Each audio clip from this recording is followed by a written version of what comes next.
चलो आप मतलब घर छोड़ देता हूँ। नहीं मैं चल दूँ। अभी मन आप मतलब कभू नहीं छेड़ा है। सुनिए। हाँ जी। Thank you. Mention not.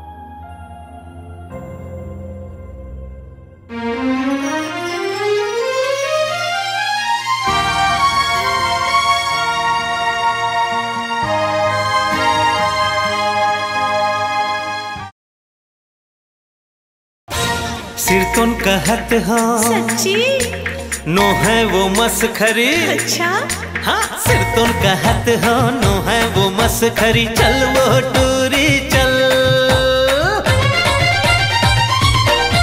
चल